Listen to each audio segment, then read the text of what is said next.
Tommy! Tommy, it's been too long.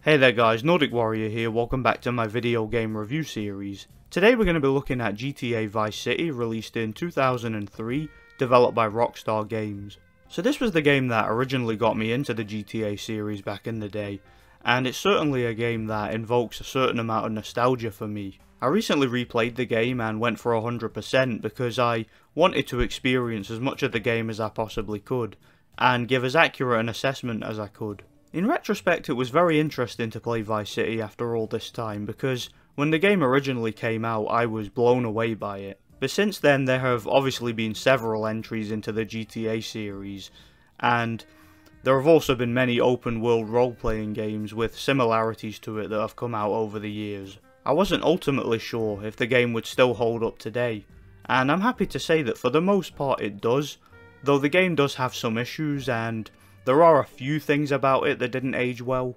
An interesting point about the game is that it actually begun development as an expansion to GTA 3, but turned out to be a full game that surpassed its predecessor in almost every way, making Vice City, in my opinion, one of the best and most interesting GTA games. So let's talk about it. So like most modern GTA games, the game is a open world 3D action adventure game where you play as Tommy Vercetti, a former mob enforcer from Liberty City who was recently released from prison after a 15-year stretch, doing time for the mob. Tommy is voiced excellently by mob movie legend and Goodfellas star Ray Liotta, who sadly passed away recently. Alright, the courier's moving the plate from the docks today. I'm gonna go intercept them, grab the plates, lose any heat, and make my way back here. In fact, just days after I finished playing through this game, the news came out that Ray had passed away. Weirdly enough, I also watched B-Movie around about the same time that he was also in. Just a weird coincidence, I'm sure. Rest in peace and God bless Ray Liotta. In fact, there are quite a few popular actors who lend their voices to this game. For example, Gary Busey. Son, I can shoot a fly off your head at 80 feet. Oh, really?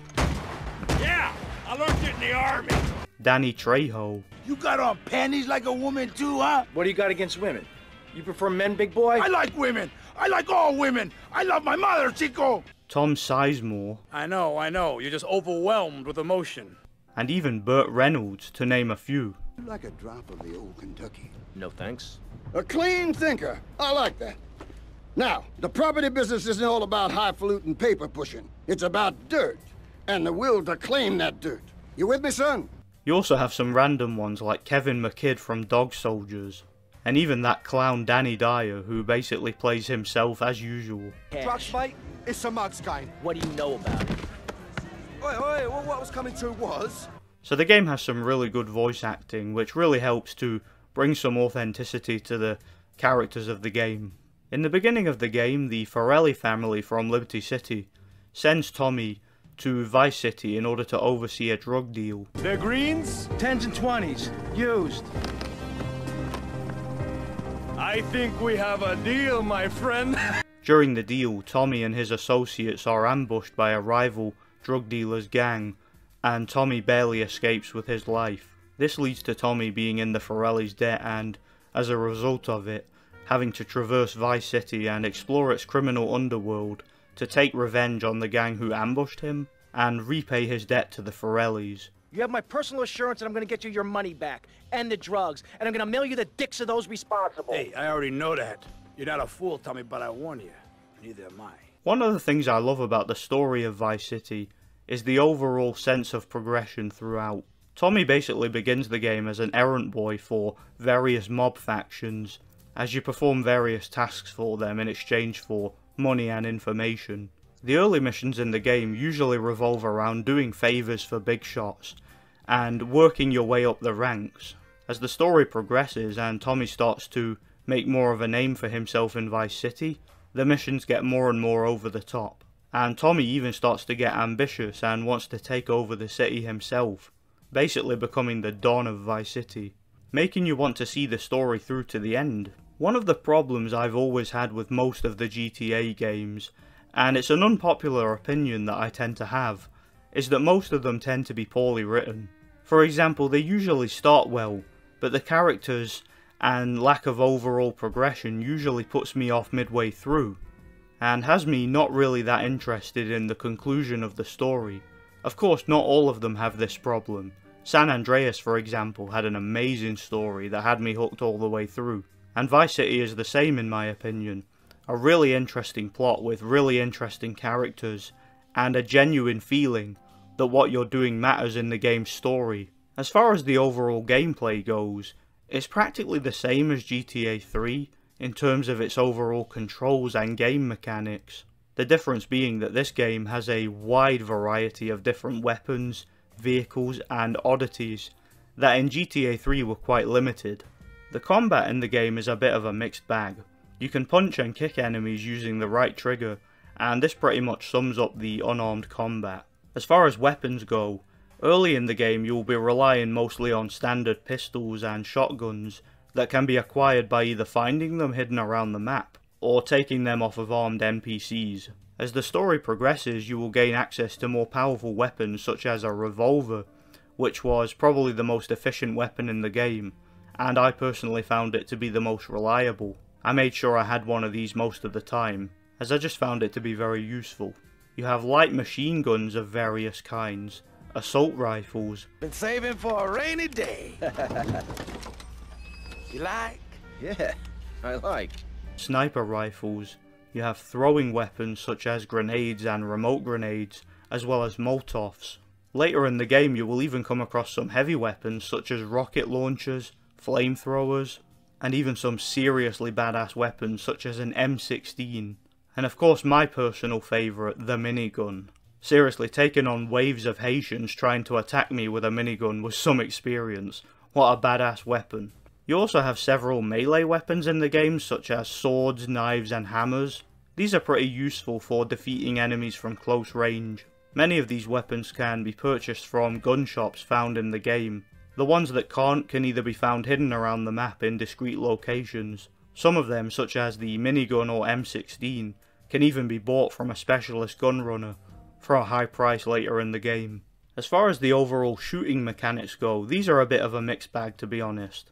It's one of the things about the game that really hasn't aged well. First of all, the shooting is perfectly fine when there's a lock-on system. Some of the lighter guns, such as the handguns, shotguns and light machine guns, have a lock-on system that is pretty competent for the most part, and these guns are pretty accurate. The problem, however, is that certain heavier weapons in the game, such as the assault rifles, sniper rifles and M16, and even the rocket launcher, have a manual first-person aiming system, and this is actually one of the worst aiming systems I've ever experienced in a video game.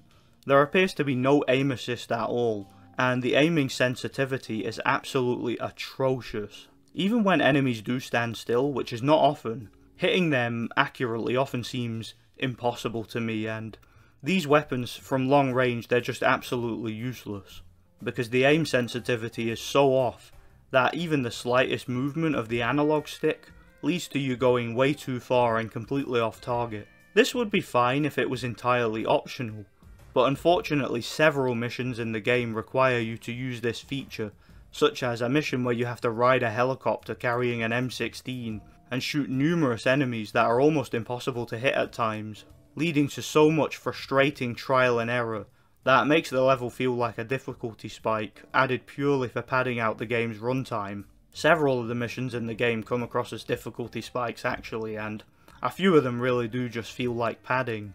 There's even a section of the game where you have to recruit several NPCs to assist you on a bank heist, and in order to hire these NPCs, you for some reason have to beat them at the very thing you are supposed to be hiring them to do. That's huge. And these missions are ridiculously hard, unless you have the experience to know how to exploit the AI and get through them without them feeling like a complete chore. So yeah, the game does have some problems in this regard. So as far as negatives go, that's pretty much it. For every annoying mission that feels like padding, there are other missions that are an absolute blast to play. You have shooting missions, racing missions of various kinds, in various different vehicles, as well as chase missions that are all very well done for the most part, and I had great fun with them. The thing that still really holds up about the game for me is the driving mechanics. One of the issues I had about GTA 3 was the overall lack of vehicles in the game, and the lack of variety with the driving. All you really had was cars and vans, and that was pretty much it. In Vice City you have a massive amount of vehicles to choose from, and they all look great.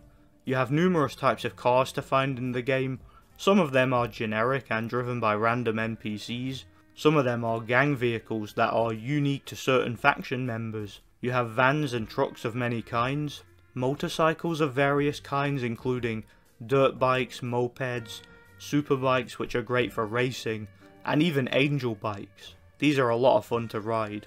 You have boats that you can drive throughout the game, such as speedboats and houseboats. You have various boat races in the game, some of which are very challenging but not impossible. You have helicopters of various kinds which can be found at specific predetermined locations in the game. There are certain areas of the game where you won't be able to get to them, and there may be a certain collectible there that you can't obtain without these flying vehicles. You have various police vehicles as well as army vehicles that can be obtained by either finding them at the Vice City military base or by getting 6 wanted stars. And you even have several unique vehicles such as unlockable racing vehicles, a boat plane, a sea chopper, and even an attack chopper, which is so badass and nearly unstoppable, and can only be obtained after completing the game and obtaining all the hidden collectibles, giving you more of an incentive to do so. Or my personal favourite, the tank, known as a Rhino. Seriously, that thing is nearly unstoppable and makes the game into basically a power fantasy. So you have a huge assortment of vehicles, and it makes the game so much more fun to play and really adds to the replay value of the game in my opinion. I mentioned earlier that the game has a certain sense of progression. What adds to this is the fact that at a certain point in the game, Tommy runs a protection racket that generates money. Listen to me. The time to take over this town is now. It's all out there waiting for us. And off the back of this, Tommy can purchase various businesses to add to his criminal empire. For example, you can purchase a strip club, a printworks factory for printing counterfeit money, a taxi company. This leads to a hilarious set of missions where you have to compete against a rival taxi firm for fares, and even leads to a hilarious boss battle against who I assume is the rival firm's owner. An ice cream factory, which is a front for drug peddling. Seriously, you can actually drive around in an ice cream van selling your merchandise. This is a lot of fun and quite challenging too, because the police try and arrest you if you sell too many. A boatyard where you have to compete in a boat race to generate money. A car showroom which you can use as a base to store vehicles in your garages. You also have a side activity here where you will have a list of vehicles to obtain in order to gain rewards such as some unique cars for you to use. You also have several street races around the city that can be accessed from here. And you can even buy the Malibu Club, which is a high-end nightclub that's always open. From here, Tommy plans his heist on the corrupt Vice City Bank. Each of these companies will have something for you to do, and once you have the business sorted, you will unlock a marker that generates a certain amount of money for them each day. In addition to the main story, you have a huge assortment of side activities to take part in that are completely optional. These can be as simple as delivering pizzas,